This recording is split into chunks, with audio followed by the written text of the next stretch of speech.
развитието на личността в паневритмията. Затова ще помоля за кратко да се дистанцираме от идеите на учителя, за да разбереме как психолози, невролози, психоаналитици, психотерапевти разглеждат развитието на личността. Защото това ще бъде теоретичната база, за да видим как учителят пък надгражда самото развитие, защото околната среда, ще разберете, развива на някакво ниво човека. Паневритмията не го почва от нула, но как тя структурира вече нагоре нещата, то това е интересно. Сега, като една база, ще го използваме, за да обосновеме защо в текстовете на песните са прекарани 12 линии, които осигуряват това надграждане, и вие ще видите от това.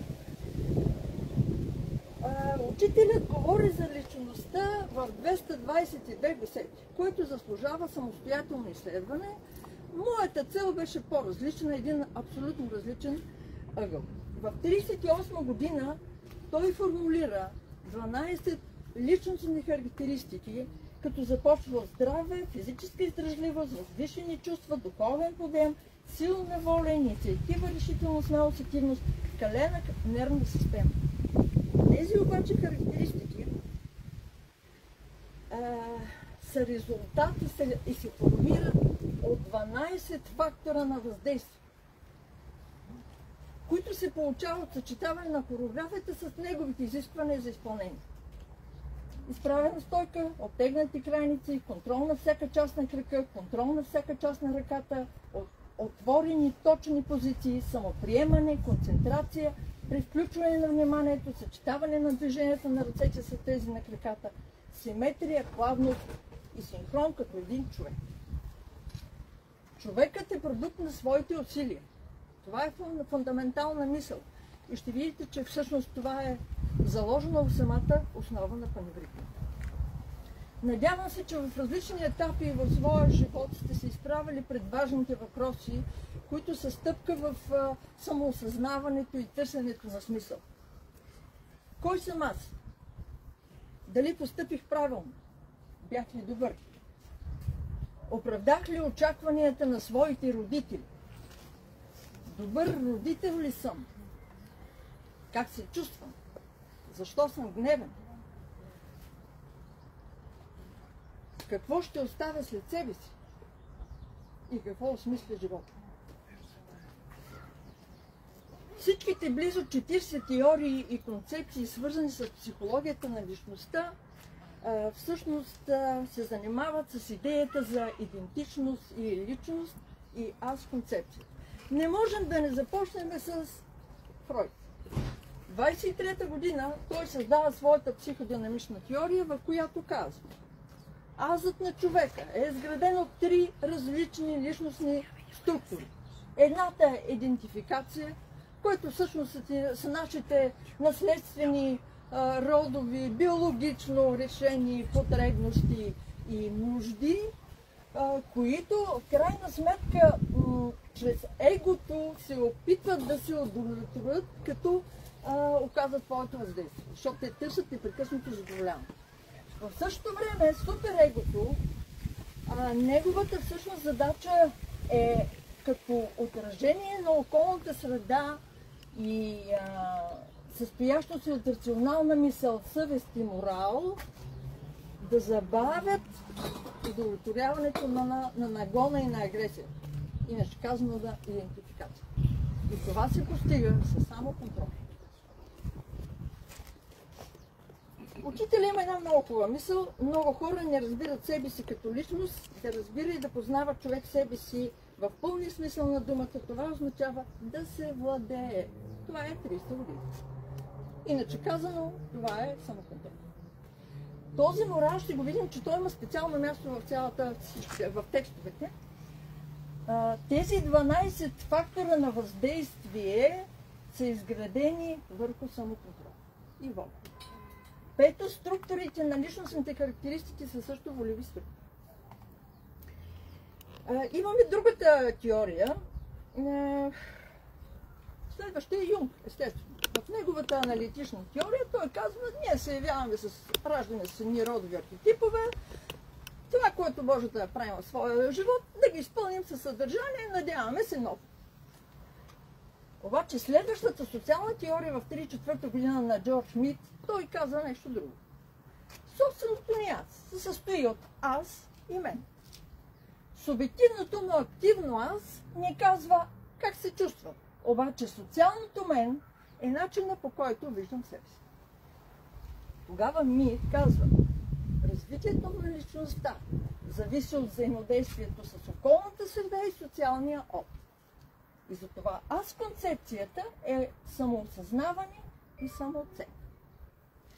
Сега обаче Мит отива малко по-далеч. И той казва, човешкият род има една дарба. Когато наблюдава поведението на хората около себе си, може да предвиди тяхното поведение. И го обяснява, че това става със създаване и възпроизвеждане на огледални неврони. Това, което е интересното, че всъщност той залага, че ние благодарение на теорията на ума можем да се почувстваме осъзнати чрез чувстване съпричастност на другите. Това е много интересно. Казва се, че осъзнаването по невритмията също под тази схема е заложено. Как се случва? Всички правим едни и същи движения, заедно, много огледални неврони, отново всъщност заложена осъзнатост.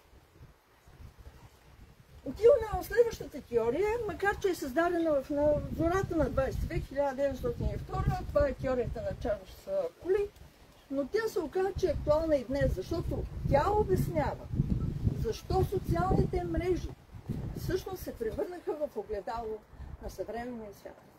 Нашата оценка, нашата преценка зависи от това колко лайкове или колко харесване има наши публикации, коментари. И тук съответно се създава определено отношение. Дали на конфронтация, дали на подкрепа. Обаче теорията всъщност на... И тук вече в социалните мрежи има достатъчно доказателства, че личността вече се изкривява, защото губи самооценка. Интересното е, че истинският социален живот лека по лека се превръща в илюзия. Ние вече се живеем в една друга реалност, която не работи добре за нас. Обаче, теорията на Коли е много интересна, защото според него нашата личност е отражение на околната среда в огледало. А азът на човека израства в социалните взаимодействия. Затова нашата личност се формира така, че в крайна сметка ние зависим от преценката на другите. За какво огледало говори той? Нашите родители, приятели и познати се държат като огледала, отразявайки образа, който смятаме, че им дава. И тогава Коли казва следното: нашата личност се изгражда от представата за себе си, самочувствието и въображението за представата на другите за нас, което се оказва, че е по-важно от реалното. И тук вече говорим за реална самооценка. Кое му е интересното на това? Всъщност, в един момент ние ставаме зависими от собствената преценка, която мислиме, че другите имат за нас, и отношението, което другите имат очакване към нас. Малко по-късно ще го в каква патология това отиде. Сега, нека само да уточниме какво разбираме под околна среда. Нали, защото това е важно. Представете си, че вие сте център. Около вас е първия кръг вашето семейство, жената, децата. Следващия кръг, това са вашите родители и много близки приятели. Следващия кръг е шефа и вашите колеги. Защото тази работна среда, вие много време преживявате в нея, оказва и да рефлектира във вашата личност, защото вие от нея преценката на шефа зависи дали ще сте полезни вкъщи и може да си изхраните семейство. Накрая се появява братската общност. Една от целите за влизане в братската общност е всъщност да се компенсират всички дефицити в останалите кръви. Това е предвидено, между другото, паневринните има тези задачи, ама тя трябва да се включи. Ако не се включи, това не се получава. Сега, обаче, какво ни предлага учителя? Той ни казва, сега в тази среда, околна, особени знания няма. Вие влизате в един стереотип и живота ви град. Аз ви предлагам да сменим и огледалото. Какво може да видим в това огледало? Сутрин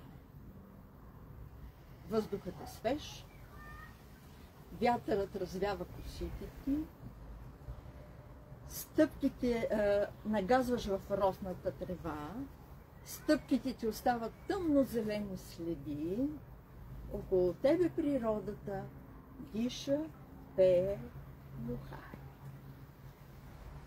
На планината си звездното небе те обгръща. Отново слънцето те огрява. Пред тебе долината е в облаци. Молитвения връзка, всички сте го виждали тази картина. Виждаш се как работиш. Уверен си, решителен си, имаш цел.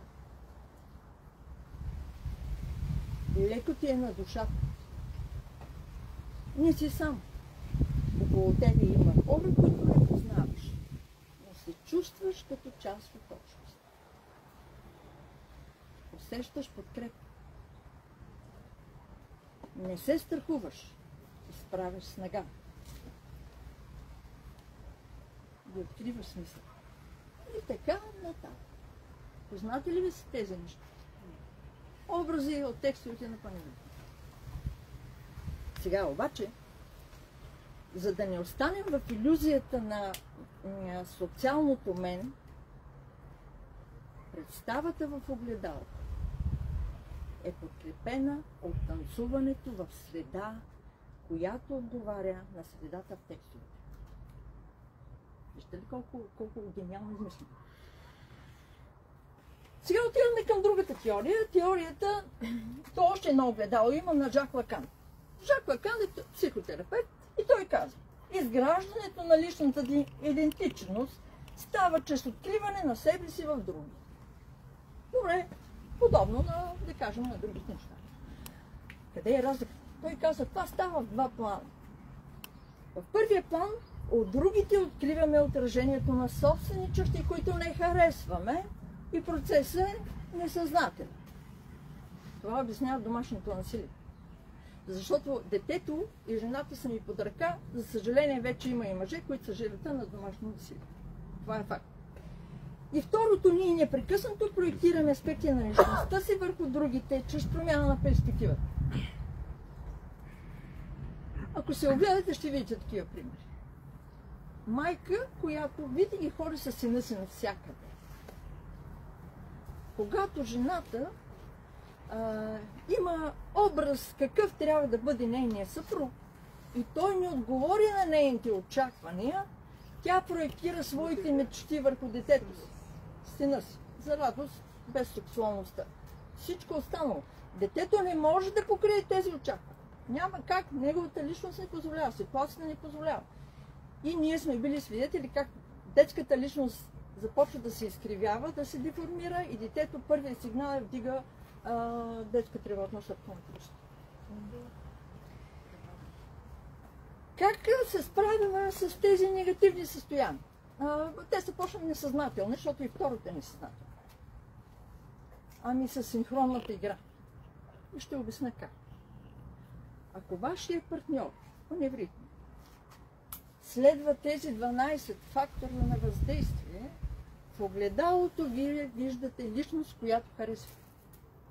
Защото всичко това води натам. Това не е случайно така измисля.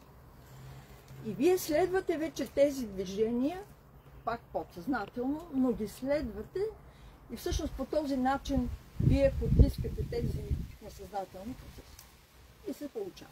Затова учителят толкова нахлува и казва, мили приятели, трябва да стигнете като изпълнение като един човек. Тази синхронизация трябва да стане мащабна, за да тръгнат големите психични процеси.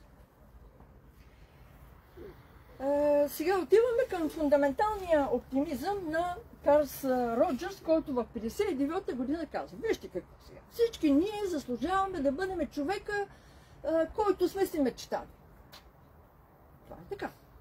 Защо всъщност той говори за фундаментален оптимизъм? Защото залага, че първично човека е заложен да бъде добър, да има духовни потребности, да има духовни стремежи за самосъвършенство, за саморазвитие, да бъде любопитен към познаването на света, да разбира самото развитие на собственото битие и т.н.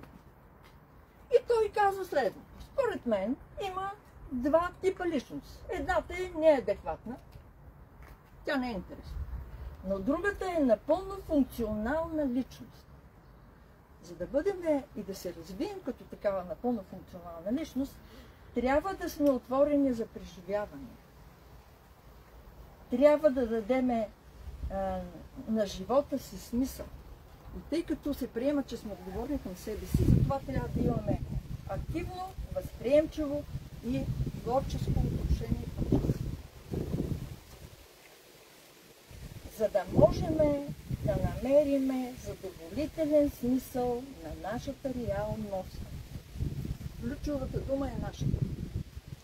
Не се казва: направете си един ашрам, направете си една, да кажем, някакво събиране на някаква група, която комуна или каквото да го кажем, и там се създайте вашата реалност.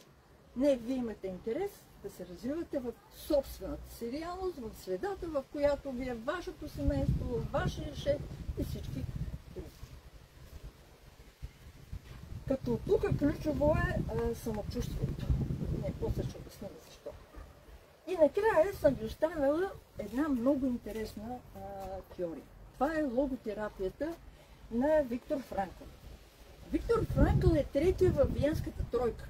Фройд, Адлер и Франкъл са тримата психоаналитици, които правят фундаменталните неща в психологията на личността. Франкъл е евреин. В 26-та година той издава книга, в която описва самия си метод логотерапия,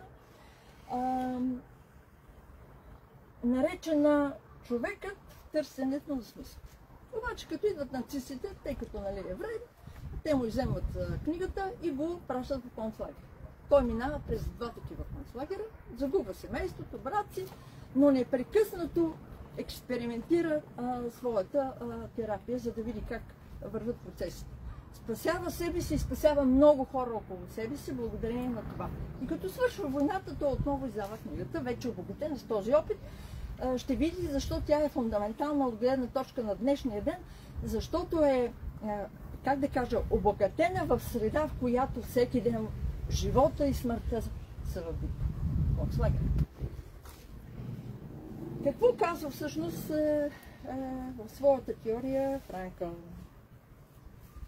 Сега, логоса той го прилага като значение за дух.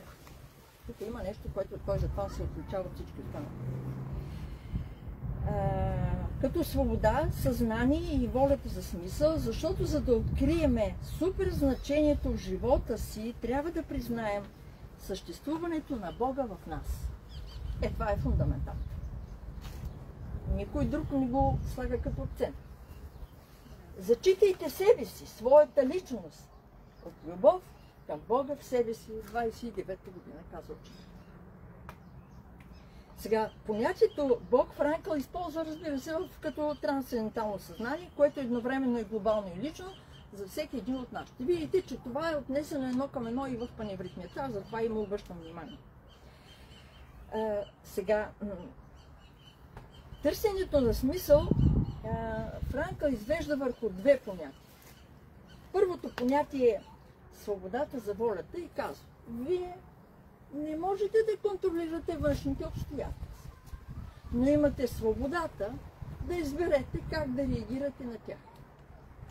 Фундаментално, защото там не са нещата. И тогава казва, че промяната на отношението всъщност ви осигурява условия за развитие и за растеж. Другото, което е волята за смисъл. Волята за смисъл е намирането на жизненно важна, ясна цел във всеки един етап от нашето съществуване. Какъв е проблема на днешния човек? Той загуби цел. Той няма цели. Това всъщност нищо го обясним защо. И тогава всъщност той извежда три апела.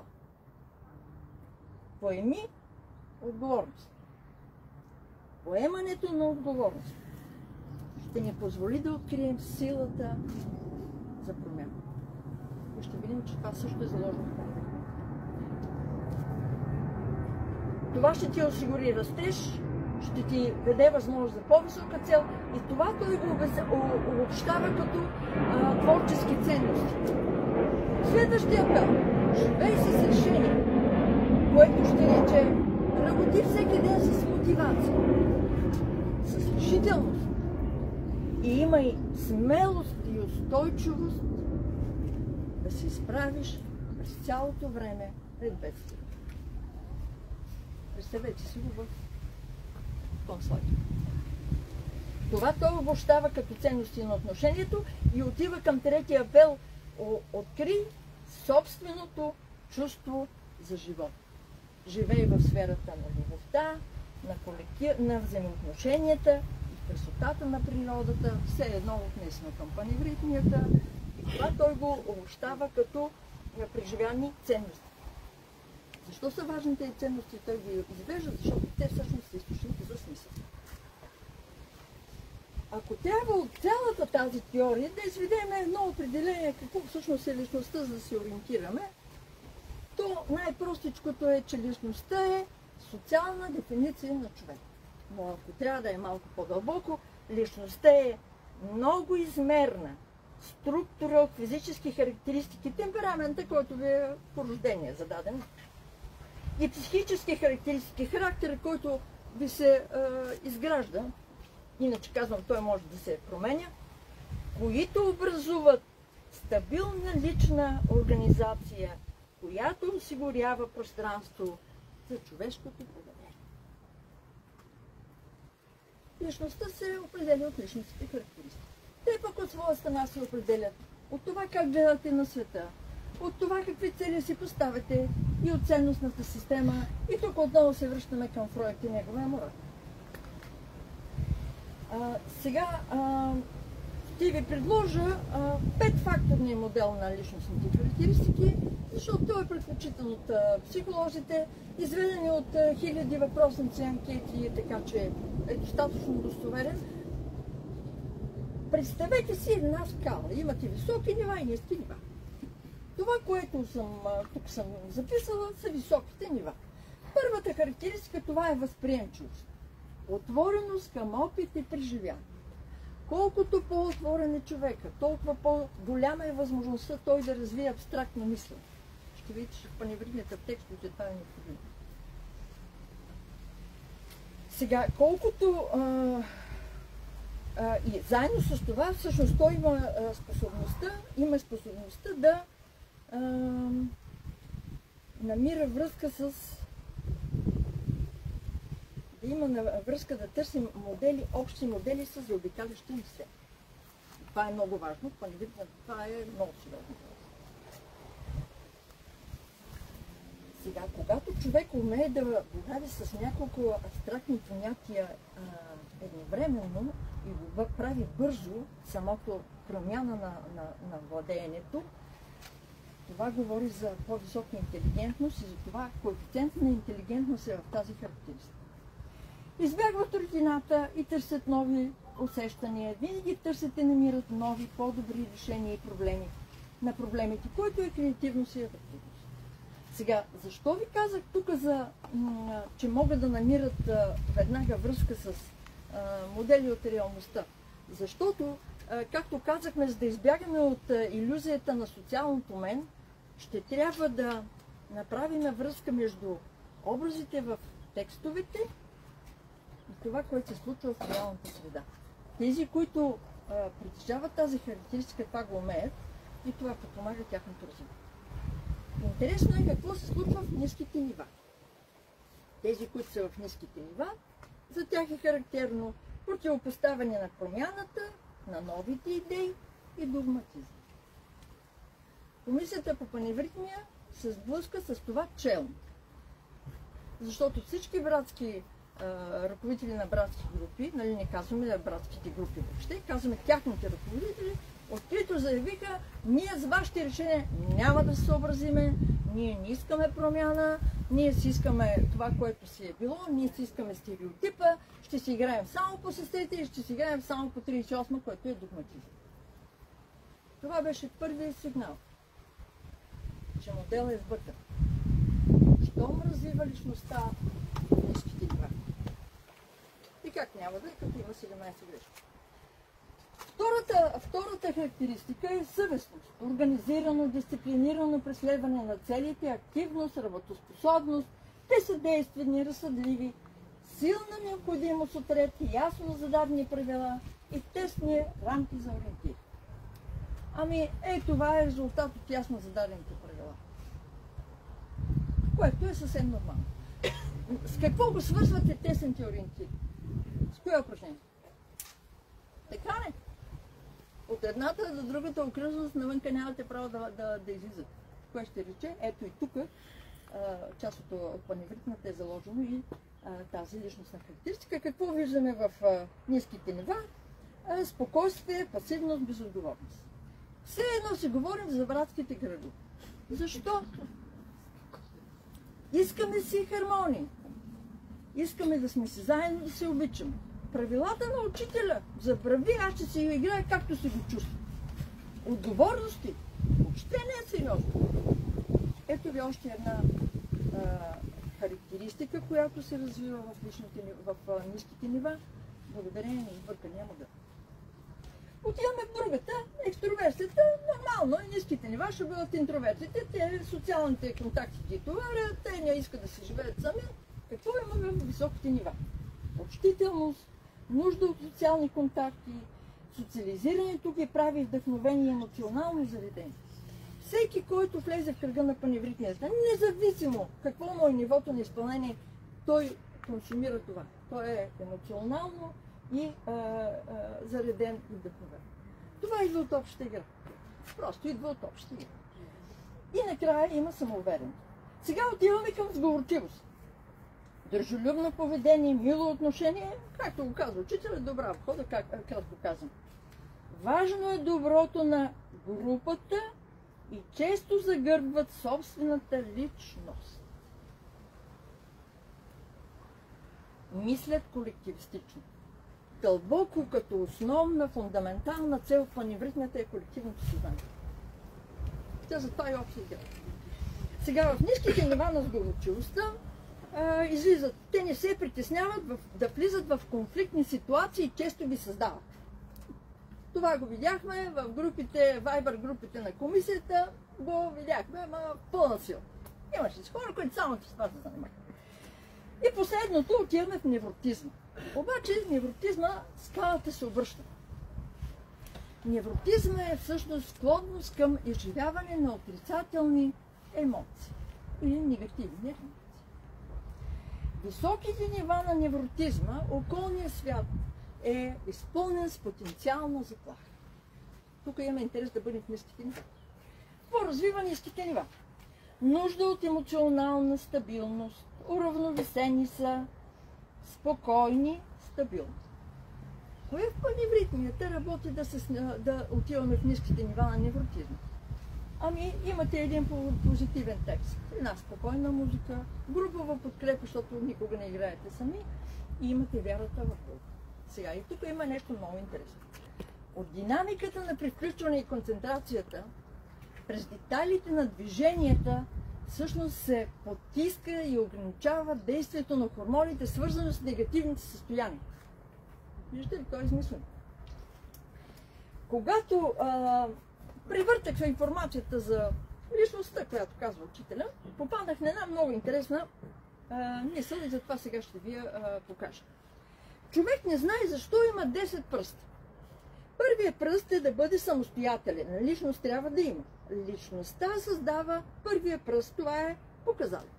Ето ви, това е да бъде самостоятелен. Втория пръст трябва да бъде справедлив. Ето ви, личността трябва да бъде справедлива. Третия пръст, безименния, значи обхода трябва да има добра обхода.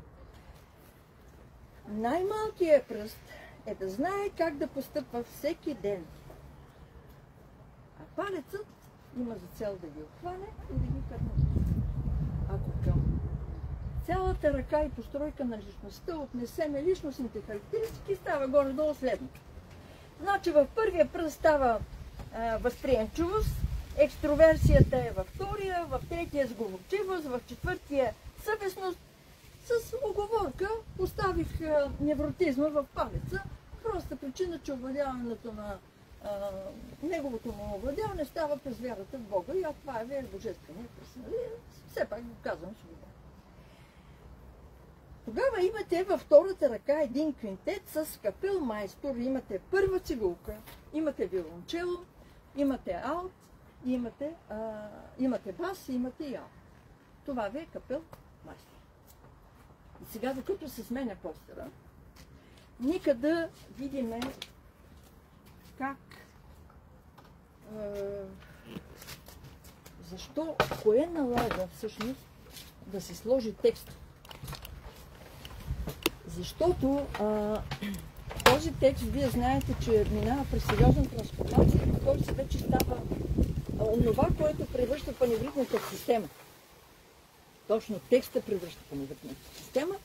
Само да напомним, че окончателно паневритмията е завършена в 41-а, когато се дават слънчева лъчи и пентаграма се дава отново и той стига до нас в този вид, който се дава в 41-а година. Защо е важен текста? Защото думите влияят като действителни предмети, действия и явления. Нека да го обясня малко по различен начин.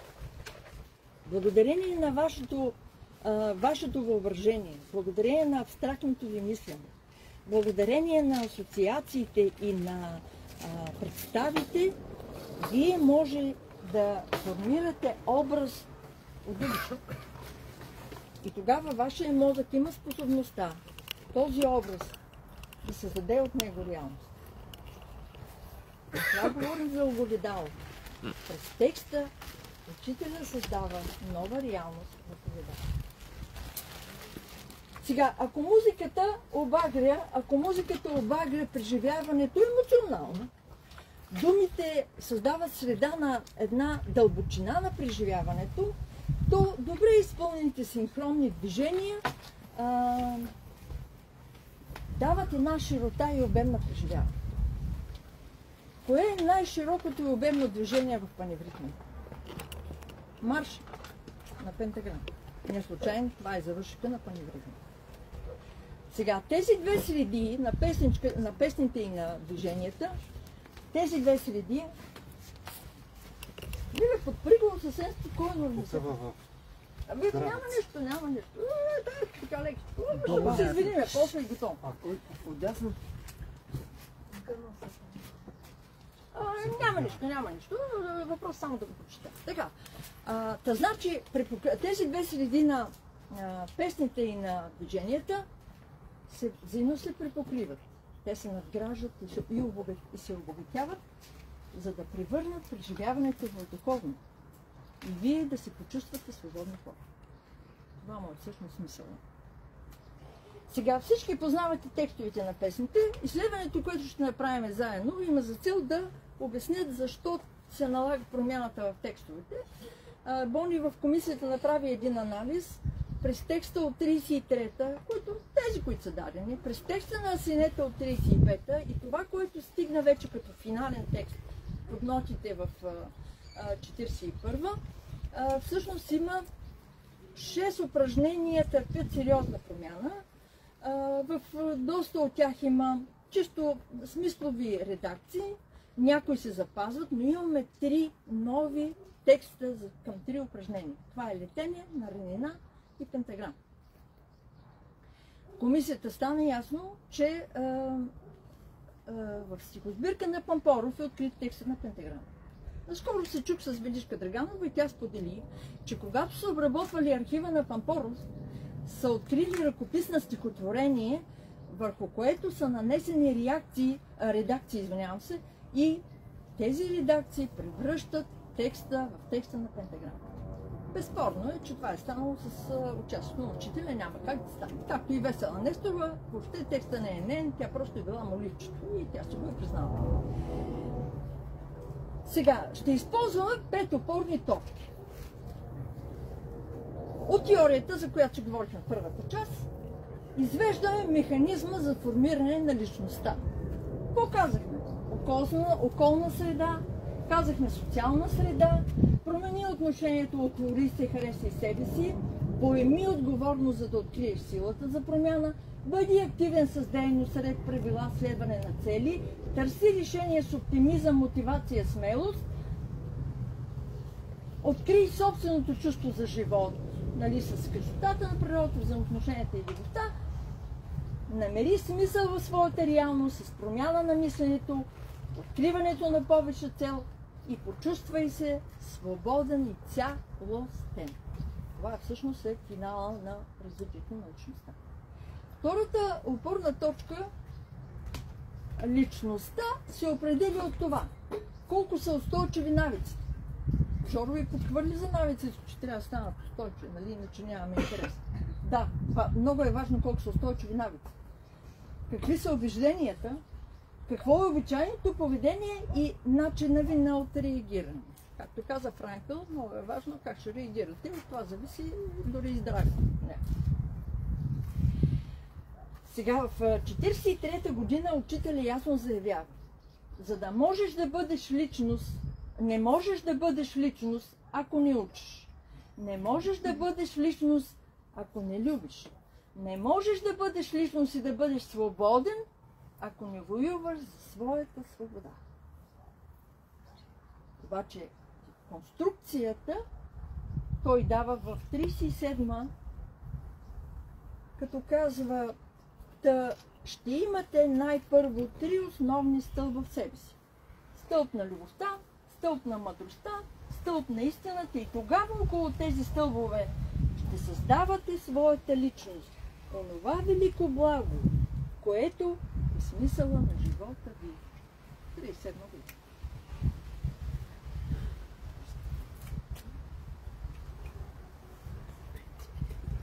Нека да обобщим. Говорим за околна среда.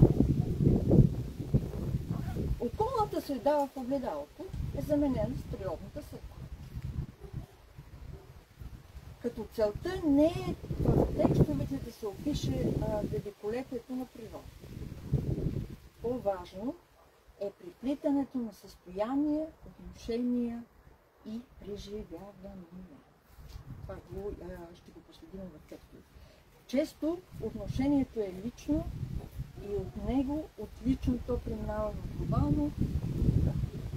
Затова светлината, красотата, радостта, мира, благодатта, подкрепата, нежността са базата, върху която да се развива човека, като през определени упражнения ще видите как целта се променя.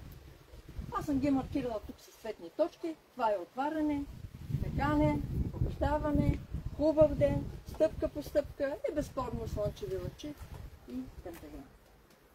Правят впечатление няколко неща. В 14 упражнения става дума за пей, което е устойчиво състояние на веселие и радост. Защо е важно да видим колко са повторенията? Защото това определя колко е устойчиво въздействие. Сега в 7 упражнения присъстват цветята с красота и ухание, за да дадат образа в стъпка по стъпка въздух, дишам, аромат. Също в стъпка по стъпка е последното упражнение, в което срещаме роса. Като общо упражненията са 6. В 8 упражнения присъстват птиците и заедно с небесната шир подготвят усещането за широта и за свобода. Много интересно е така на изобилие. В 6 упражнения изобилието се свързва с природа. Значи, почва се от тръгваме от светло-зеленото. Почва се от летене, обилно лей, леят аромат в Евера, вече пилеят в Такане, в безспирно лей в Квадрат, но тук вече ще отива в красота подвижност, за да остане в радостта на земята бликът изобилно. По-интересно обаче е другото, че в пето упражнение вече изобилието се свързва с вътрешно състояние, психично състояние. Ето ви го отваряне. Светлата радост обилно ни грей, сила в душата, безспирно изливаме тя. За да стигнем чак в 22-ро запознаване, това изобилие да се свържи с живота. Живота е красив. Винаги в природата е подкрепяща среда в тези упражнения, където имаме полагане на повече сили. И това са 13-то такане, побеждаване и стъпка по стъпка. Има едно единствено упражнение, отваряне, в което учителя използва гората. Има японска практика, шинарин йоки се казва, което означава къпане в гората с пълно потапане в гледките, звуците и обхването на гората с едно продължение на часове. Японците вярват, че природата е нашето отражение и чрез него опознаваме себе си. И общуването с природата ни позволява да опознаем другите. Учителят тук отива много по-надълбоко. Той свързва гората вече с дълбоко психично преживяване, свързано с душата. Имаме в отваряне сила в душата. След това отиваме в такане, 2 пъти. В душите вливаме, в душите си красиви мисли да втечем. В побеждаване лей се в душата еликсир, за да стигнем в естествено, че в слънчеви лъчи да светя на душите, за да отидем в свободата на всички разумни души в тъмнина. 10 са упражненията, в които откриваме мотивация за ставане рано за посрещане на Слънцето. Не случайно Жоро го спомена, че много е важно образите на Слънцето от текстовете да могат да се свържат с реалното Слънце, което всъщност е активно рано сутрин. Активно за нас. И така Слънцето е топло, благодатно, носи обич, младост, сила, радост, милва, вдъхновява, възраства, благославя, обаче мощното Слънце в освобождение преминава в мощен зор, в слънчеви лъчи, за да се превърне в мощен дух, в ти си ме мамо, и на финал ще видим къде ще ни отведе това. Ако до отваряне ни се предлага една перспектива, без да стане ясно кой пълни и кой буди, то вече в Евера Слънцето е свързва с служително на благ баща.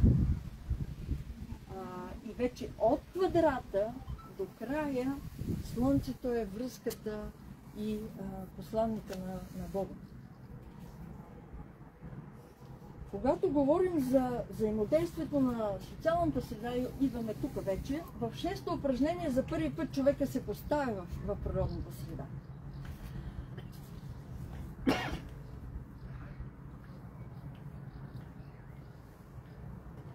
В 10-то упражнение се появява за първи път всичко.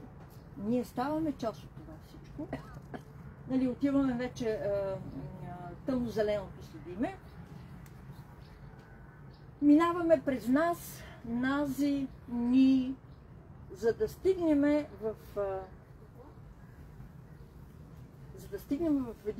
в едно, колко сме доволни, където ние вече сме едно цяло. И вече в стъпка по стъпка ние сме в единство, хармония и равновесие със среда. Защото всичко расте, живее, радва се цели мир. Ако ние бяхме само информирани какво представлява целият мир във втория куплет на Евера, тук вече ние сме част от този мир и сме част от среда. Сега, Постигането на социалното взаимодействие с средата, съчетано с дълбокото психично състояние на душата, в хореографията преминава в три много ключови неща. Търсиме зеленото. Плавност. Плавността идва от пълен контрол на всяка част на тялото във всеки един момент. От това се очертават точните линии, обем, красота и пълнота, като движението по този начин ще даде образ на вътрешното ни състояние. Следващото е в три такта имаме три скорости с три различни движения. Това е модел, който сещаме в Евера, сещаме го в радостта на Земята, сещаме го в колко сме доволни, сещаме го и в слънчеви нощи. Обаче се оказа, че има нещо много интересно. Съчетаване на различни скорости на краката и на ръцете и се оказа, че има три упражнения, в които има натрупване на скорост. Първите 10. Имате скорост на краката константа, защото се движите по един и същи начин, стъпката е една и съща, времето определено от размера на музиката, 3/4 една и съща. Значи имате постоянна скорост в краката, но имате 10 скорости в ръцете, защото имате 10 различни пъти. Имате 10 траектории. Следващото упражнение, това е изгрява слънце. Имаме 5 скорости в краката срещу 6 скорости в ръцете. Това идва от различното време, защото то също се променя 5 за краката и 6 за ръцете, но много интересно е, че имаме 2 траектории в краката и 6 траектории в ръцете. Виждате ли каква сложна комбинация? И третото упражнение е на ранина. Ранина ни дава 8 скорости в краката и 5 скорости в ръцете. Константа е времето и траекториите са 8 към 5. Разбирате ли как сложната координация прави директна връзка с преживяването на душата? И за това всъщност трябва да се стремим това все повече да го правим. И Жога е много прав, че ние сме зависими от музиката и може би наистина играещите вече трябва да го заявят сериозно. Сега отиваме към промяна на отношение. Отварянето към нов опит, към нови преживявания, нови усещания и промяна върви през насочването от природната среда, която е богата на красота, на звуци, на аромати и отношения, към нови. Отиваме оранжево. Имаме почва нови светъл ден, нови ден на пролета в летене, нови светъл Божи ден, нова радост, за радост нова в квадрат. Нова чудна светлина в 20 стъпка по стъпка. Отиваме в слънчеви лъчи. Живота нов е проявила, нов живот ни то дарява, нова светлина, радост нова. Нов живот кога изгрее, пътят нов е готов, за да отиде в пентаграма. Нов живот на милостта. Приятели, това са подсъзнателни процеси.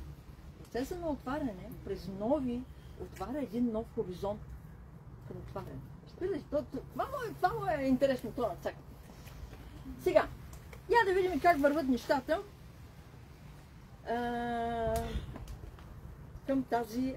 към това отваряне. Обаче, по-интересното е следното, че паралелно с този процес на отваряне върви отварянето към промяната, което е много важно.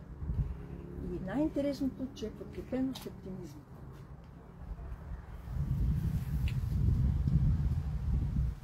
От желанието и готовност за промяна в такане, ето го, тъйни, всеки ден, всяко е минута, ще работим, ще растем и добро ще сеем. Отиваме в 18-то. Вдъхновени мисли в нас да потикат и красиви чувства да растат, сладки, зрели плодове да дават, което е подготовка за промяната. Но ние преди това сме минали през един квадрат, в който вече природата е изпълнена с ново съдържание, защото се появява за първи път Божие. Не случайно един и същи текст е повторен в две поредни упражнения. Много интересно, че хореография. Пристъпването превръща движението само напред. Нямаме движение напред и назад. Ако изпълниме, както го играе учителя подвижно с прибирането на крака, ние работим за овладяване на емоциите и чувствата, което ще помогне подготовката за промяна. Отиваме вече в побеждаване, където има решителност за промяна на поведението. Ето какво се казва. Тъй и ние, всеки ден, всяко минута. Извинявам се. Загубих се. Тъй безспирно ще вървиме, с вяра и любов в гърдите. Към победа ще летиме, докато гледат ни очите. Обаче в подкрепа на тази решителност за промяна на поведението, което е много фундаментално важно, идват новите усещания. Милвани тихия зефир, което е интимно лично, защото е свързано с лицето. Разбирате ли? Сега, от тук обаче отиваме в запознаване, където вече е взето решението, ясна е целта, готови сме за действие, защото има условия, че Бог над нас е на условия. И тогава вече, отивайки в стъпка по стъпка, чертаем светли воднини за нас и цял човешки род, е вече търсенето на смисъл. За да отидеме в наранина и там получаваме възможност за целоживотна перспектива, което ще рече, всеки ден правите тези неща, ще получите този резултат. И тук всичко е простичко и ясно казано. Отиваме в слънчеви лъчи, виждате, че тук има много оранжево, нали? То е нормално, но това е отваряне към новите идеи. За да отидем вече в пентаграм, нов живот на милостта, което е финала на процеса на отваряне.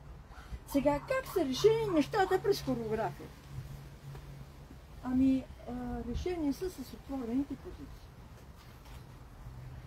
Сега, когато казваме отворени позиции, това значи, че още във второ упражнение ще разберете дали човека е отворен за комуникация.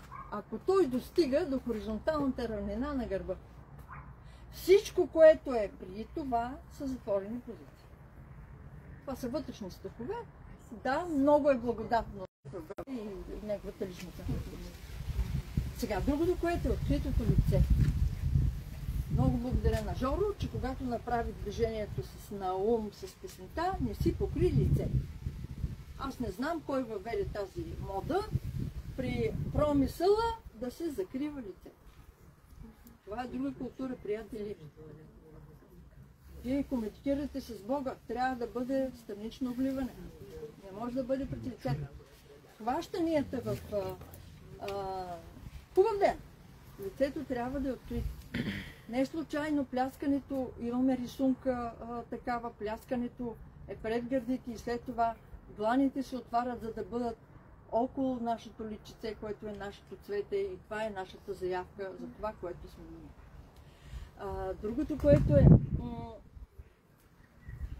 при хващането, хубаво, че имаме такава снимка, на хубав ден хващането, това е отворена позиция, когато това е високо. Можем да си го позволиме, ако се чувстваме устойчиви всеки един от двойката и това разстояние е по-голямо, за да можем да отворим позицията. Когато искаме човека да се го използваме за подпиралка за опора, това се измества, защото ние се приближаваме, това се измества. Виждате ли как се затваря позицията? Другото, което е непостижимо, това е успоредността на ходилата в ебера. И то точно там, където сме към истината.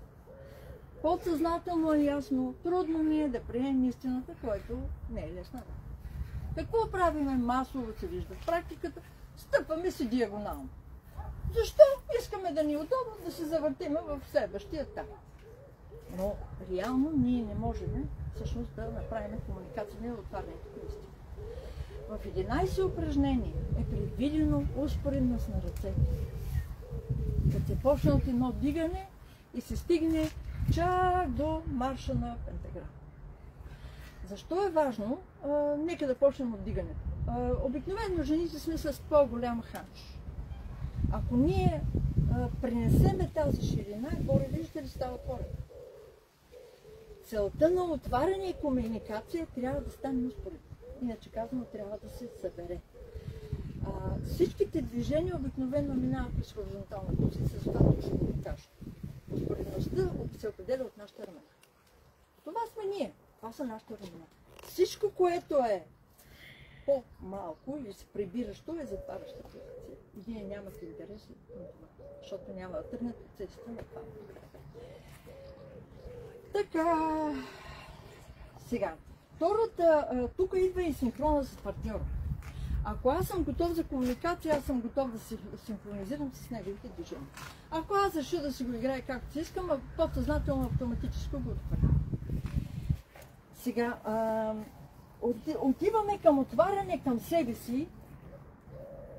Отварянето към себе си е един също много дълбок психически процес, който е свързан с самоприемане. Дали се харесва? В паневритмията много интересно е решено и аз ще го покажа. Каза камерата странично. Ето ви го второ упражнение. Второ упражнение е примирение. Седмо. Ръцете се прибират към тялото. Осмо. Пляскането имаме рисунка. Трябва да стане тук, пред гърдите. Няма корем, няма по-нагоре. Пред гърдите и се отваря с леко отваряне нагоре и повтаряне на това. Следват две упражнения. Мисли и радостта на земята. Ясно имаме и визуални свидетелства, архивни филми, че това става пред цялото тяло. Защото това е процесът на отваряне, на приемане. И кое е най-сложното? Квадрата. Защото вертикалното движение трябва да мине през самото личице. Не случайно Катя е дала забележчица. Трябва да се получи корона. Ето ви е корона. Виждате ли? Ето е корона. Нали? Малко извинявам се на дървото. Ето е корона. Тя идва тук. Ако аз отпусна ръцете, подсъзнателно не се харесвам, бъдете сигурни, експериментирали сме го точно така. Ето. Каква корона? Няма корона. Ето. Нали? Сега, има още един момент. Докосването на тялото. То е също част от процеса на самоприемане. Имаме 4 упражнения. Значи приближаването към тялото са 6 упражнения, 4 са с докосване. Първото упражнение е ясно. Трето даване, зум е паралелно на това. Но най-проблемно е докосването в чистене, защото трябва да докосваме най-интимната си част устата. Обърнете внимание, много рядко хората докосват лицето си. Тук сме минали пред самото лице, но тук трябва да докоснем, защото заедно с докосването и обдухването, тук всъщност има центрове, които са свързани с регулирането на кръвната захар. Всичко едно. И така. Отиваме към... ще ги съберем спокойно. Отиваме към поеми отговорност. Защото така ще откриеш силата за промяна. Думата сила се среща 16 пъти. Имаме в първо девето сила и живот. В вдигане става сила и радост. Сила в душата става в 6-8, за да стане сила жива в изграждането. Сега, отварянето в хореографията е фундаментално, защото е на 3 нива. Най-напред отварянето към себе си. Отварянето към себе си идва от това да достигне до това вътрешно състояние на устойчивост, на вътрешен център, на вътрешен мир, който става чрез умелото владеене на тялото. Ако вие не го постигнете, няма как да конструирате всички други движения, за да получите точните линии, обема, широтата, който ще се обърне обратно към личността. Другото, което е индивидуалното равняване в такане. Не случайно композицията в изходното положение е заемане на шахмат. Защото това е упражнението, в което имате директна връзка с центъра. Вие имате връзка с Бога, вие имате връзка с учителя и от тази ви връзка се определя личното ви развитие. Отиваме към отговорност към другите, който е големия акцент на учителя. Сега тази отговорност към другите само че на 2 плана. Отговорността към другите, защото осигурява изграждането на цялото, което се проектира в целостта на личността. Виждате ли, затова учителя казва, трябва да лека по лека да отиваме към един цяло и да бъдем като един.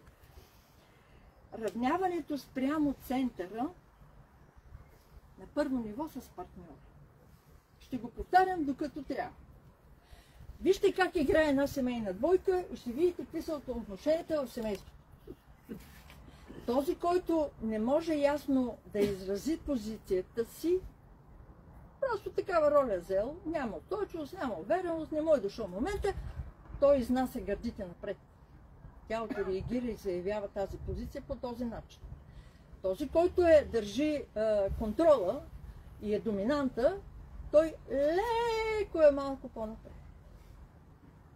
Пак несъзнателен процес на изява на моето тяло. Каква е целта? Радиално равняване с центъра. Искаме, не искаме, това са правилата на играта, приятели. Много умно измислено. Защото спазвайки го, без да се усетите, ще се регулирате отношението с семейството. Това е целта и на паневритната реалност, да могат тези подсъзнателни процеси лека по лека да бъдат регулирани, без човека да го осъзнава. Отиваме към квадрат, където имаме колона и редица. Значи задния трябва, втория трябва да осигури пространството, за да може при завъртането на новата страна да имаме пространството да разтворим ръцете. Сега, усложнява се процеса обаче в слънчеви лъчи, защото там вече имаме радиално, имаме равняване между 6 човека. Говоря във въртенето, това се отнася и за двете въртения. И там имаме от колона, ставаме в редица, от редица в колона, от колона в редица, за да станем колона. Това са си правила в танцуването, но все пак трябва да го обосновем, защото ето това върви с поемането на отговорност. Радиалното равняване в пентаграма вече в двойка, както са двойките, имаме в комбинации между 2, между 4 и между 5 двойки. Сега, тук обаче е много интересно. В първата част може да си позволим да се загубим някъде по пейзажа от партньора или да избягаме от него. Тук вече в пентаграма двойката е единно цяло. Не случайно те са на една ръка разстояние, има директна връзка с стакан. На 3 нива. И това сме го коментирали. Което ще рече, този блок от 10 човека трябва да се движи като блок. Това е всъщност и не случайно, това е ново ниво на съзнание, защото вече ние трябва да бъдем с екипна работа. Трябва да владеем 5 размера на стъпките в пентаграма, зависимост от коя позиция имаме. Това ви е също отговорността към другите, защото ако вие не направите съответните крачки, вие измествате цялото движение на целия пентаграм. Отиваме на едно малко по-финно ниво, сетивност за разстояние и пространство и запазване на различните разстояния между партньори. Сега, тук е много интересно, защото, само да видя къде беше, ето, да, разстоянието и пространството. Сега, имате едно така, там са на една ръка. После отивате в едни слънчеви лъчи, където разстоянието е различно вече. Но пък тази сетивност, тя ви трябва, когато се движите напред и назад по права линия, ако сте в лъча, и по дъга, ако сте в кръга. И отиваме вече в следващото ниво на отговорности, което е фундаментално. То затова отива и към едни по-висши цели и така нататък. Отговорността на участниците във вътрешния кръг. Те им носят отговорността за запазване формата на кръга. Не случайно, те го формират с двете ръце в изходното положение. Оформяме кръга, обръщаме се и тръгваме да си играем. Външният кръг се оформя на две ръце спрямо вътрешния. Но формата се контролира от вътрешния кръг. В такане сменят се двата кръга, отговорностите се прехвърлят, вече външните носят отговорността за поддържане формата на кръга. Слънчеви лъчи. Първата двойка носи отговорността дали целият лъч ще може да визуализира емоцията, мощта, енергията, която носи текста напредване. Ако те не отворят крачката да тръгне напред това целият лъч, другите някъде се разгърнат. И затова първият носи изключително отговорност. Първият в двойката, дясно стоящия, носи отговорност за построяване на кръговете в двойното въртене. Защото той, ако не отиде напред и в дясно, за да построи своите окръжности, паралелно вече всичките да се построят окръжностите, всички назад няма да могат да го направят. Затова виждаме архивни снимки и донесе го и традицията, въртението на лактите. А то е всъщност спазено двете ръце разстояние. Ще стане катастрофа иначе. Не е само това. Ако първият не ми отлепи да ми даде хоризонт, аз няма къде да отида. Нали, той дава изместването и затова казваме там отговорността. Пентаграма, всички знаем, отговорността носи главата. Затова всяка двойка минава през тази позиция. Добре. Обаче каква е тази отговорност? Той трябва да определи какви да са неговите стъпки, за да може да осигури движението в двете ръце. Защото и двете ръце трябва да се движат. Сега отиваме към най-висшата цел и най-висшата отговорност. Ако ние в слънчеви лъчи сме се, да кажа, синхронизирали 12 човека, в пентаграма 10 човека, то най-висшата цел е синхронизиране като един човек в целия кръг. Пак казвам, това е нещо, което трябва да гоним, искаме или не искаме. Когато говорим за активността, прави впечатление следното. В освобождение и втория куплет на Евера има натрупване на дейности. Може да не сте обърнали внимание, ето какво се получава. Обичаме, възпяваме, седим, посрещаме, следим. Това е освобождение. Грей, праща, събужда, вика, влива, дава, залязва, явява, блести и изпраща.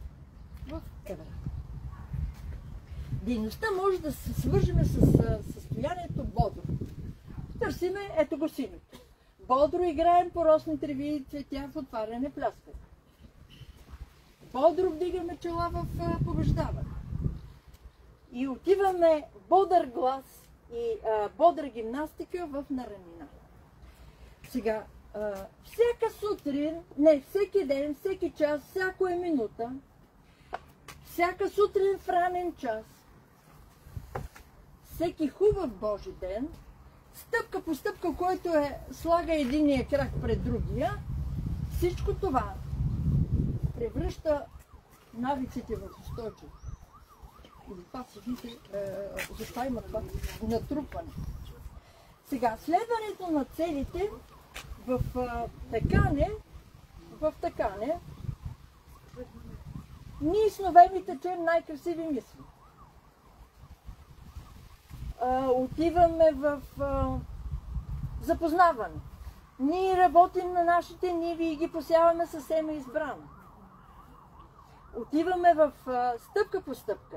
Всички прегради преодоляваме, не се страхуваме от беди, мисли красиви вредом посяваме и така нататък. Виждате ли как лека по лека се очертава всъщност следването на целите. Сега реда и правилата имаме, много често върви с смело. Смело тръгваме напред. Смело пак тръгни напред. Вярна стъпка ти вземи. Все напред в строен ред смело ние тръгваме напред. Към върха, към възход, дружен ход, смело днес тръгни. Оказва се, че на смелостта и трябва посока и ред. И как сега да видим хореографията подкрепя активността? Ами, на първо ниво организирането на тялото по правилната стойка. Защото отпуснатата стойка подсказва ленност на характера, както и липсата на отношение към другите. В слънчеви лъчи активността вече става много сложна. Бихме казали, дори сложно за професионалистите. Казвам отговорно, защото си направих този експеримент в Югозападен университет. Правих една специализация и ги накарах танцори с 20 годишен стаж на сцената, млади хора естествено, да ми направят слънчеви лъчи. Озорих се. Защо? Защото сложността на тази активност е с единия крак. Аз да мога да рисувам пространствени линии, едновременно с това, в другия крак, през пружинирането, и трябва да направя тази вертикална пулсация, която учителя му казва, трябва да трептите. От това става трептение. Сега, другото, което е активността в пентаграма, идва в построяването на големи пространствени фигури с голяма динамика на движението на ръцете. Открий собственото чувство за живот. Ето тук съм сега. Трябва да можеш. Да можем да прилагаме по-силно, устойчиво и позитивна нагласа, за да можем да намерим по-надежден, по-висш смисъл за живота, защото живота се чувства. Това беше по теорията на Франкъл. Затова учителят определя любовта като първия стълб, около който трябва да изграждаме личността си. Оказа се, че любовта се повтаря 43 пъти. Говоря думата любов, не говорим за обич и производните. Като само 20 пъти е в пентаграма. Сега, как върват нещата? Вика с любов. Ето го розовото върви. Вика с любов. С мир, любов и светлина. Нека мир и любов в сърца ни да царува. Отиваме тук. С вяра и любов в обещаване. Отиваме в братство и любов в слънчеви лъчи. Хубав ден, слънцето с любов. То е слънце с любов, то не е толкова, нали. По-важно е братство и любов като трансформация. И отиваме в знание, любов и свобода, което дублира мисълта за личността. Не може да бъдем личност, ако не учим, не любим и не сме свободни. И отиваме в пентаграма, където имаме 3 нива на любовта. Радост, мир и любов. Ние сме слънчеви лъчи на любовта, с благост, светлина, нежна любов. Ще видите, че тази нежна любов е много важно място. И така, когато говорим за любовта, обаче ключово упражнение е побеждава. Има една много ценна мисъл, в която учителя директно визуализира физическото с духовното изпълнение и мястото на любовта в него. Надеждата, което е оптимизма, надеждата ще впрегне тялото ни на работа, вярата ще впрегне сърцето ни да расте, любовта ще впрегне ума ни или душата ни на работа. Достигаме до свобода. Това е вече територията на слънчеви лъчи и пентаграма. Тук не ми стигна мястото за наранена, ама тук не има място. Значи гледайте го до тук. Сега думата свобода се среща 17 пъти. 7 в слънчеви лъчи, 10 в пентаграма. Сега връзката, значи какво казахме? За да може да търсим смисъл, трябва да има промяна в мисленето. И тук се появяват мислите, красиви мисли, свещени мисли, вдъхновени мисли, право мисли, добре да мисля, мъдрост и любов. Обаче, връзката с откриването на по-висшата цел идва от промяната на отношението към живота. И то трябва да стане свещено. Това е тройката мисли, ум и здраве слънце. Свещените мисли са ясни. Аум, ом, аумен са свещени думи. Аумен е ключ, който отваря всички врати. Но зум е зум, вином тумет е целият наш живот, всичкият наш живот сега така да бъде и човек стана жива душа. Сега обаче в търсенето на смисъл трябва да решиш какъв да бъде твоя избор. Учителя ни предлага решението и тук се появява ти посланието. Ти посланието е в вярна стъпка ти вземи. Тя живот ще ти дари. Ти към свобода пътя поеми. Можеш да направиш правилния избор, през вярната стъпка. Да останеш в светлината, ако приемеш светлата мисъл. И тогава ще получиш живота като дар. Сега обаче, тук се появява една изключителна връзка, която за мен беше открити. Връзката между хубавия ден, където е завършена тази концепция, и ти си на мама. Тази връзка е не само лична, тя вече е интимно лична. Ако всъщност, обаче всъщност тук става ясно, че ти посланието в ти си на мамо се обръща своята посока. Защо? Защото си изправен пред осъзнаването, че трябва да решиш какъв да бъде твой избор. Отново се повтарям, избора е ключов важен. Ти знаеш кой си, защото имаш личната подкрепа на Бога. Твоята аз концепция вече е ясна. Но трябва да решиш какъв да бъдеш. И избор е в първия куплет. Красив съм роден, но постъпките могат да променят това. Умен да стана, добре да мисля, ама ако не положиш усилия, защото човек е продукт на своите усилия и да развиеш едно мислене, ще си останеш в своята посредственост. И тогава, добре да любя, ама може добре да любиш себе си. И тук е моята любима тема. Ако се остане само в първия куплет, изборът няма как да бъде направен, защото всичко е дадено. Ако ти си достатъчно толкова може да се разшириш, че да си позволя да обичам всичко живо и Вселената да стане образ на моята личност, не случайно имаме връзка с втория куплет на Адара, и мога да поставя доброто на другите пред грижата за себе си, това означава, че избора ми е правилен. Финалът е добре да светя за душите, за да достигнем до най-висшата цел. Готов съм да воювам за свободата на всички разумни души. Сега, най-тънката линия, защото е най-деликатна, е линията на морала. Тръгва се от такане и живот свет и чист. Минаваме през модела на отношение в радостта на земята, който е нов все пак за човешкия род. Минаваме през слънчеви лъчи към живот чист и нов, за да отидеме в готовност да воюваме за свободата на всички разумни души.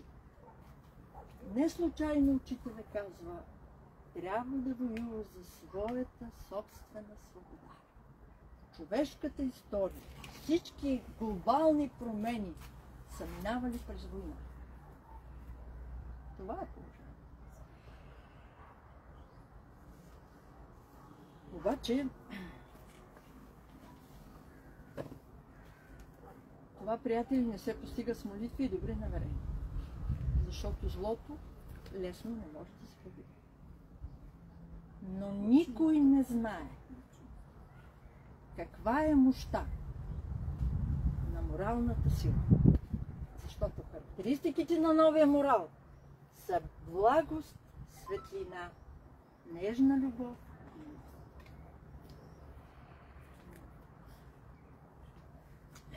Не случайно мощното слънце стана мощен зор, стана мощен дух, за да стане мощна морална сила.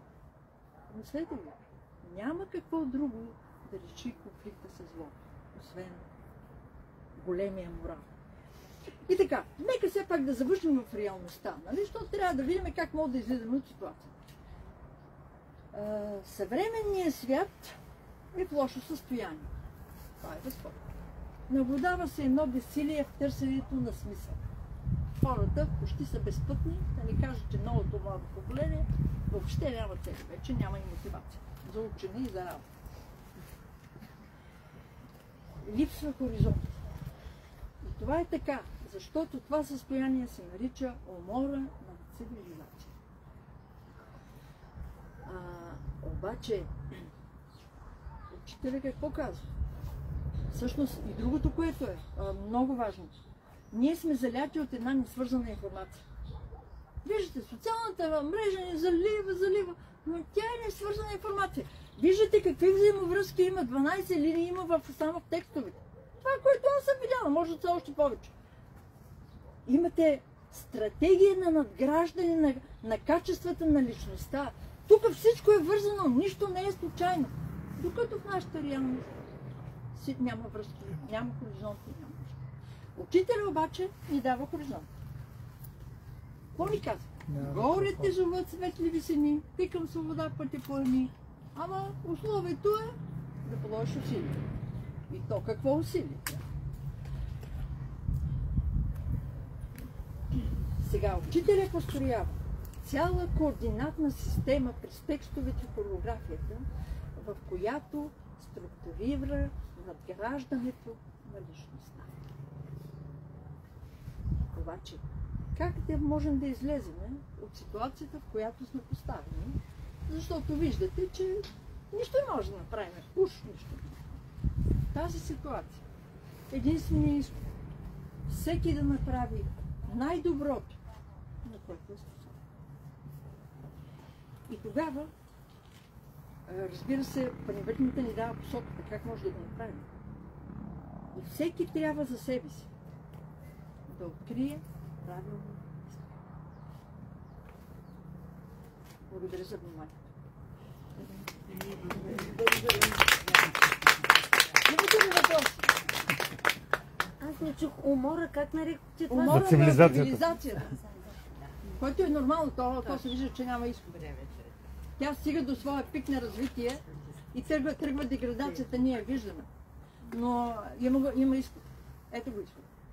И изходът зависи от всеки един от нас, затова и отговорността е това, което каза и Жоро, отговорността и както на музикантите, както и на играещите е изключително важно. Оставете го околния свят, говорим за собствената личност, собственото развитие. Нещата, които са заложени са фундаментални. Да?